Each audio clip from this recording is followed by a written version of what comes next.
Good morning and welcome to America's Home Cooking. Today I am making marinated grilled tuna with a breadcrumb coating.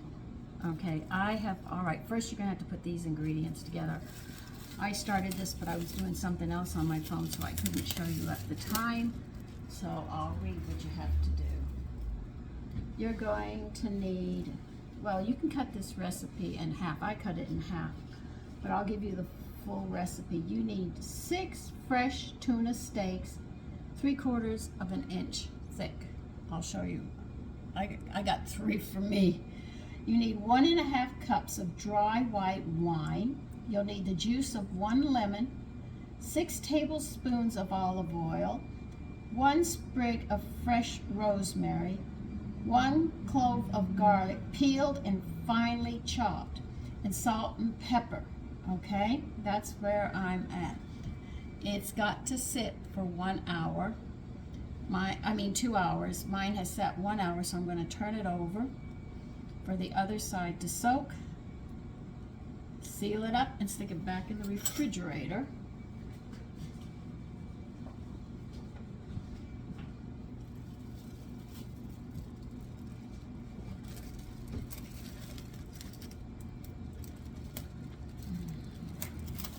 And let it sit for another hour, and then we'll get ready to grill these.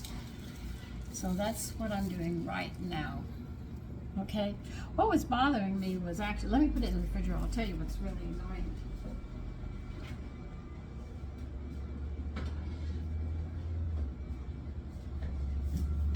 I'm looking for natural vitamin E, which is D-alpha ketophrol, with spelled with a Y. If it's not spelled with a Y, it's synthetic.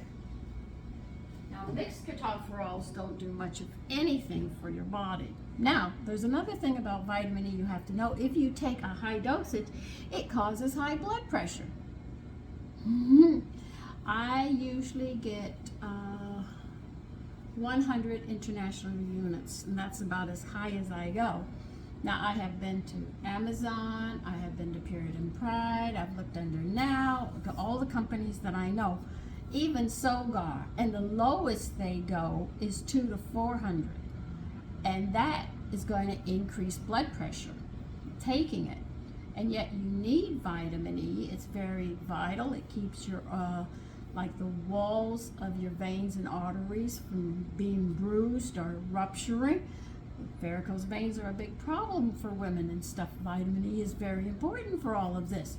Vitamin E keeps your cells from dying as fast, so you don't have dead cells all over your body. So it's got a lot of good properties in it that you need, but too much of it will give you high blood pressure. A lot of people have high blood pressure. So I got the lowest dose I think I got was 200 international units. So I'm not too happy with it, but if my pressure goes up, I'm going to be very angry because I'm not going on blood pressure medicine. I'll have to figure a way of dancing around vitamin E at this point. But they're going to be causing a lot of medical problems if they're not careful, because they're not listening to the nutritionists and doctors who have done the research on this. They're saying, oh, we know this new generation's coming out and they're going microbes this and that and nutrients, and not knowing that you have to get all of them together. They're not thinking. They're only out to make money. And this is the part that bothers me, because it's very hard, because I had told you with Purity and Pride that I would have sat there and I trusted them back, forth, up, down, left, right, and said that'd be the company to go for. Another generation has gotten on, or they've either gone in partnership with another company and they've changed stuff around now. I would not guarantee them anymore. Just as simple as that. I will not guarantee their products. And that's bad, because I had been a long-standing, God, my husband and I have been long-standing, I think over 50 years. So I was very sure that, and when I said, trust Purity and Pride, 100% great products, I can't say that anymore. I really can't. It's just that when I see companies going in a direction after I told you they're such a good company, they're not, or I can't trust them anymore. So I have to say I cannot trust them anymore, but if you still wish to use them or go to them, you may. It's your choice. I'm just saying for me, I'm finding I'm backing away from them. I can't find A&D in the dosages that I'm supposed to have. They're messing that all up as well, so I'm not too quick to follow because I know what I need and they're not doing it. So anyway, this will be part one. We have to wait a whole hour. And if I have more work on my phone, I'm going to have a part two. If I don't, I will sit there and just pause this and then we'll walk into cooking them. Okay? So I don't know what I'm going to do yet. Just depends upon if I need to use my phone. Okay, before we get too further along, I want you to put, let's see, the rest 4 tablespoons. Wait a minute, I gotta start calculating.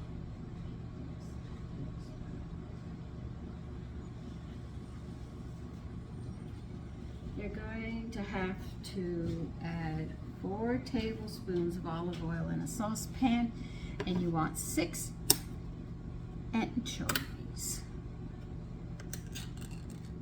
I'm opening them up right now. I really don't want to get this outfit dirty.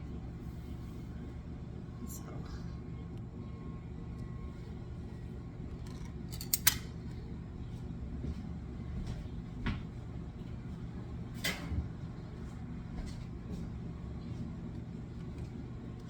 Okay.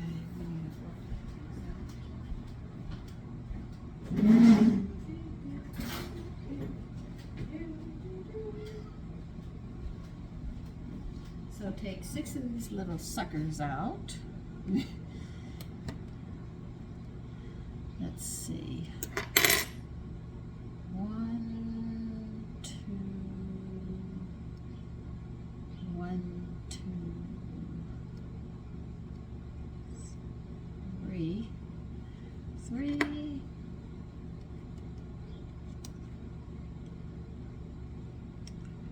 4, 5. 6.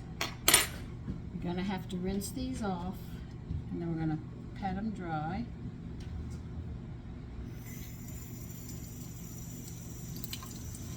So you're washing a lot of the salt off of them. Let me get another paper towel.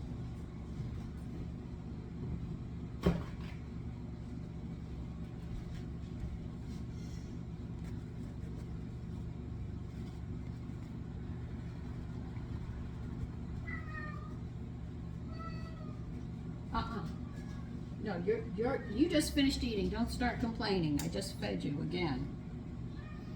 Now they want you to melt the anchovies in this olive oil in a small pan over medium-high heat, stirring with a wooden spoon. So these are going to deteriorate as we do them.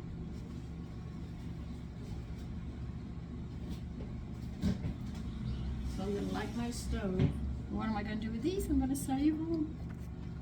I like them on my pizza, but people of today don't like them. They're very good for you.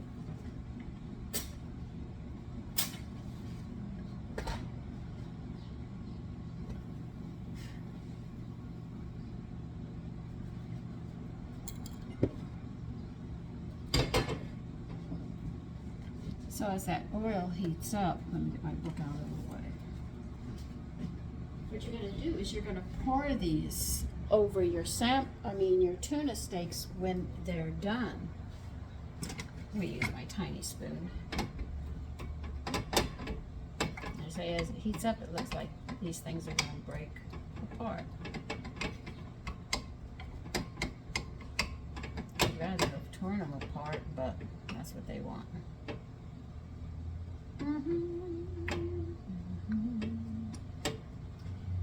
So it's like an anchovy paste we're actually making.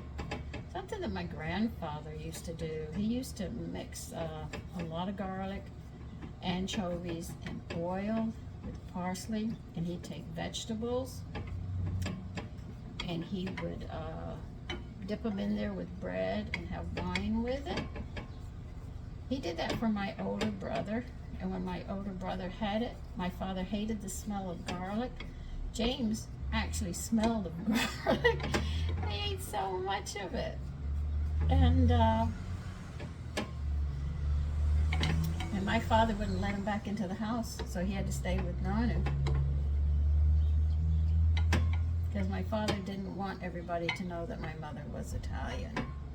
Because remember, World War II was over at that time, and in the South, they have a long memory, as my father used to say.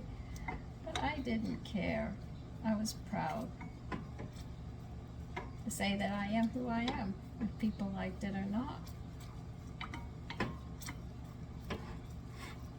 Just like people try to tell me to change my religion. My girlfriend, one of my girlfriends, man, my mother said, she said she couldn't do her prayers, but she needed somebody to be with her. So my mother said, you go and pray. I had to go and pray to God first and say, Father, you have to forgive me, but this is to help her. I don't know why it's going to help her. Now, this might hit somebody's sensitivity on a faith that they have, but you have to realize it made no sense to me. As you break the fish down, you'll see it starts to look like this. What she did was she had to have this altar. Okay, you're done. I can smell the anchovies. So what she did was she had this altar that she set.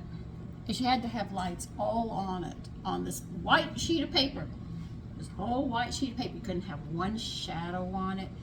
Nothing. It had to be pure white. I don't know how she got it to stand up, but she got it to stand up anyway. She was good at it. And when she was done with her prayers, she would close it up and turn all the lights off. I said, well, she said, would you say these words with me? And I said, okay, I'm saying it in my heart, Father, forgive me, but I'm just going to help whatever she's on. My mother ordered me. And I sat there and I said these words, which meant absolutely nothing to me. When we were done kneeling and so many bows in front of this thing and burning incense on one side and doing all the rituals that she supposing because she was going to find God, and I didn't think she could find God that way, but anyway. When she closed it all up, I had to go tell my mother, Mommy, the only thing she is doing is praying to a white sheet of paper, and that is not God. This was my philosophy. And she said, well, why don't you ask her why? And because she was trying to find God, and I thought she was going down the wrong path. But anyway, that was her way. She said that the white sheet of paper can't have any shadows on it, so she can make herself pure from the inside by looking and praying to this paper. It will bring the holiness to her. Okay. Don't ask me to do that again. I did it for her one time. I wouldn't do it again.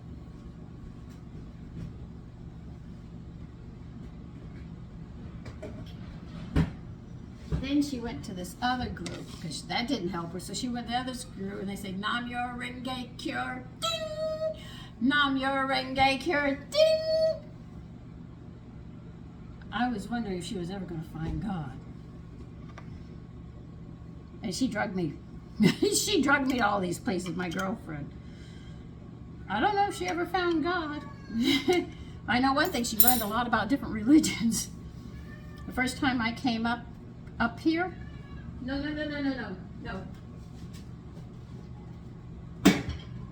Got off at the airport. Now remember, I'm from a small southern town. We all respect each other. If somebody's talking to you, you sit there and listen to them to be respectful, and then you go along your way. Well, Tony picked me up at the airport. And he said, follow him. So I proceeded to follow him because he was carrying the bags. And I had my little vanity bag. That was the way. Women didn't lug big packages of stuff around. The men carried it. It tells you the times have changed. Women drag their own stuff now. And there were these people that were bald, and they had these outfits on, I think, that were orange and white.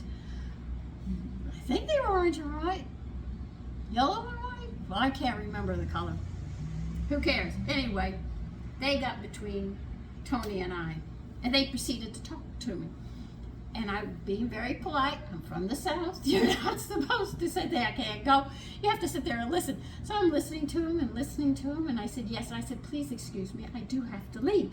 So I stepped to the side. They stepped in front of me again. And they're stepping in front of me and on my sides. So I'd have to step back to step around. And I kept on saying, excuse me, please. I have to go now. Please, I'm late. And they kept on talking to me, and they just kept on going and going and going. My husband reached through, knocked two of them down, grabbed me by the collar here, and yanked me through. That was the only way I could get through those people. They would not let me continue on where I was headed. That was my introduction into New York City. My first bus ride, I got hit with a piece of concrete right here. Could have blinded me. I held on to that piece of concrete for 5 years and said, this is my introduction to the metropolitan area. I want to go home. I wanted to go back to the country. It was safer. I didn't care there was wild animals. At least I knew them. I did not know farm animals. I knew them. I knew what a small town was, but I didn't know this craziness that was going on during this time. You couldn't walk down the street without being stopped. And there was so much anger and riots going on and John being killed and then Bobby. Then I remember Malcolm X and I was going, oh God, you know, Martin Luther King, Jesus Christ, you know, all of these things were just going on at that time. It was really a crazy time.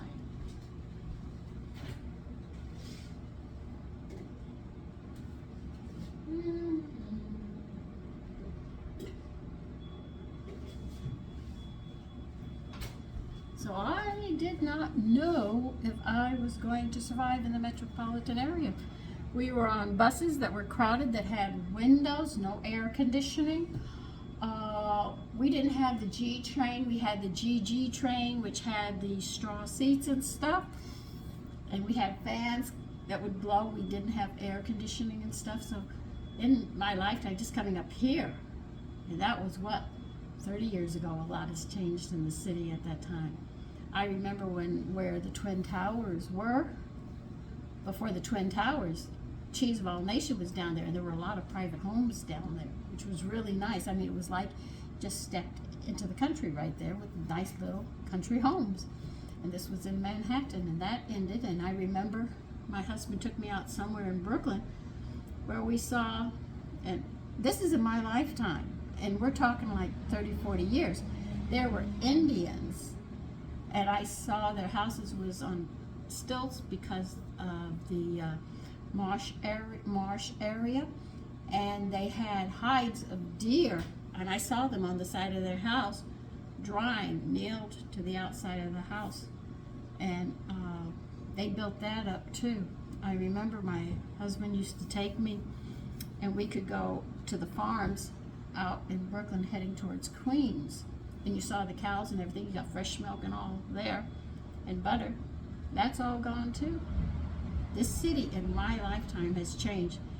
Lottie saw when the trains, Aunt Lottie, she was here when the trains stopped at midnight, and if you weren't home by midnight, you couldn't get home. And one time she stayed at a pastry and stayed a little too long enjoying the sweets and her tea, because she was English at that time.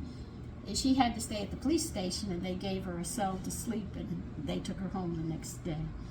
So things have changed a lot. Anyway, just a few quick memories and things that I remember that were crazy at the time. Okay, you're gonna have to get your grill hot. I have an indoor grill. It fits a grill that fits on my stove. If you have an industrial stove in the center, you'll have a grill. You can grill it there. So you don't always have to go outside. So when people talking about grilling, if you have an industrial stove, they have the grill in the middle, or they'll have it to the side according to how you want it. My husband was going to get me one with the grill and 6 burners, 1, 1, 1, and 1, 1, 1. So because he knows I like to do a lot of cooking and I enjoy myself in a lot of different things. The only thing was, as I told him, you better make sure the oven is set for self-cleaning because I'm allergic to those cleansers. And so he said, well, we'll put one in the wall. That's why my oven's in the wall, because it's electric, but I can use the gas top. Now, they do state the grill has to be hot. You're going to need a cup of breadcrumbs. Now, I made my breadcrumbs when I made bread, and I showed you how to dry it out. I also showed her you could grater it, and I also, only for people who have joined, I showed a video, a much easier way of grinding up your breadcrumbs so you could use your own bread.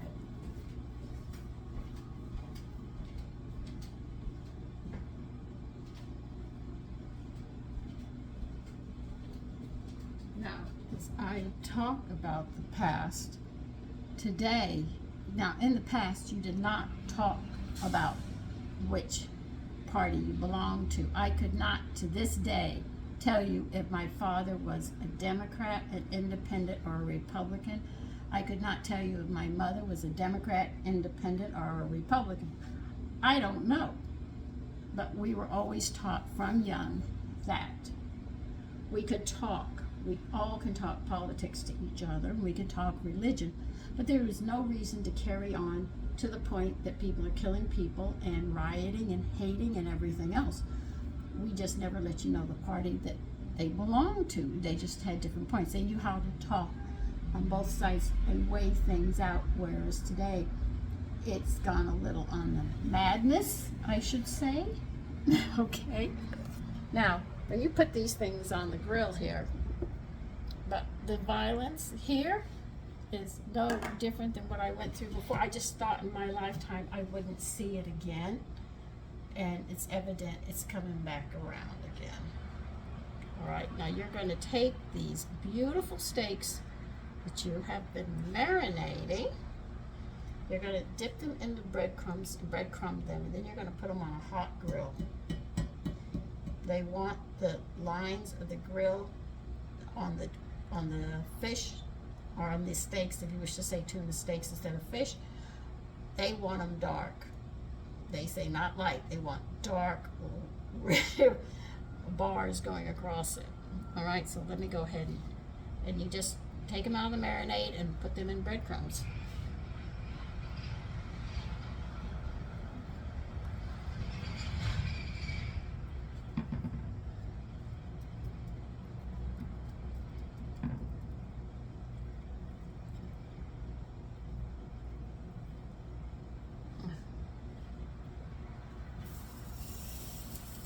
That almost came completely apart. You have to be careful with tuna.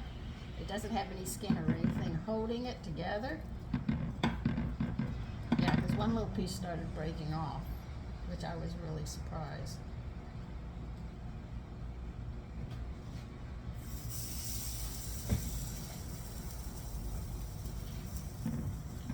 And do oil your grids, because it will stick.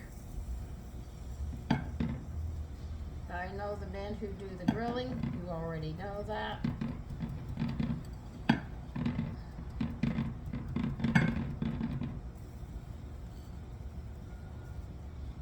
As you see, these mothers are thick.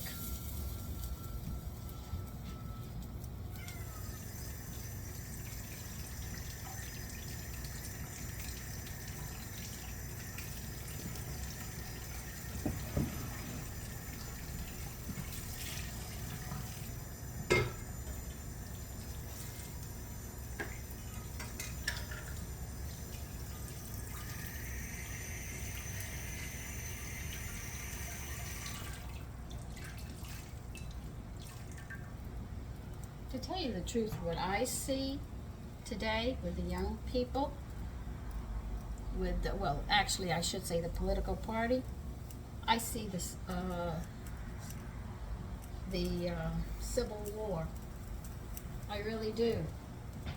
The South was passionate, the North was passionate, and something had to give.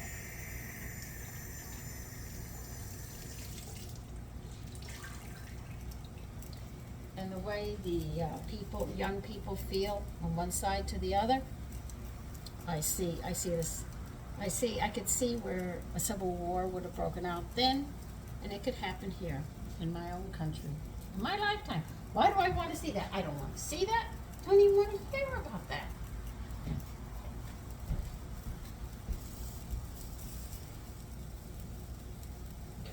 And it's like you have two fronts. You really do. You have the Democrats and the Republicans against each other. And you also have Antichrist and Christ. So it's like two things that cause major wars are really hitting.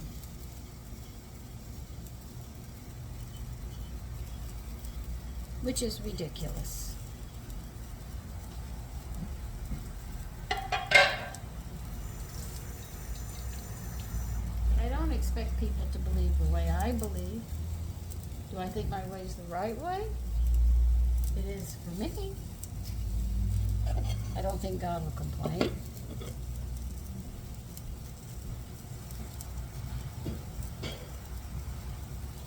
But definitely praying to a white piece of paper, I think is definitely the wrong way.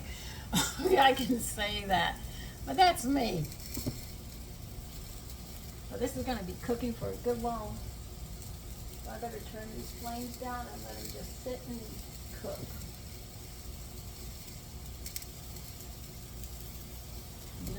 This would probably be 5, 10, well, however long it takes. But once it comes off the grill and it's cooked, I'm going to sit there and take the anchovies and the oil that we heated up. I'll reheat it up again, and then you pour that over, and that's how you serve these steaks. Now, I have leftover pasta that my son and I had made, because I was showing him how to use the pasta machine. He was having fun with it. And I'm going to sit there and add some oil, probably some oil, and a whole lot of garlic minced. Heat that up, toss it around, and throw some parsley with it, and probably some cheese. And that will be served with it. And since I have dressing left over for a salad, I'm going to go ahead and serve a salad to go with it. So I'm actually using some leftovers with what we have. Now, I have never had tuna steaks. This is going to be a first for me, for you people who have had it. I hope it's good. I hate to think that I wasted the money on something I didn't like. But I like, my husband introduced me to some different kinds of fish, so I'm sure I'll probably like these as well. And one guy said, it tastes like a steak, actually. I said, really? He said, yeah, to me it does. So I said, so you recommend it? He said, yeah, I would. I eat it. I said, okay. Sometimes you have to ask people who know it, you know, and that's what you have to do. So let me go ahead and finish. I'm going to leave these on until it's really, like they said, they want to see the strips of the grill on it.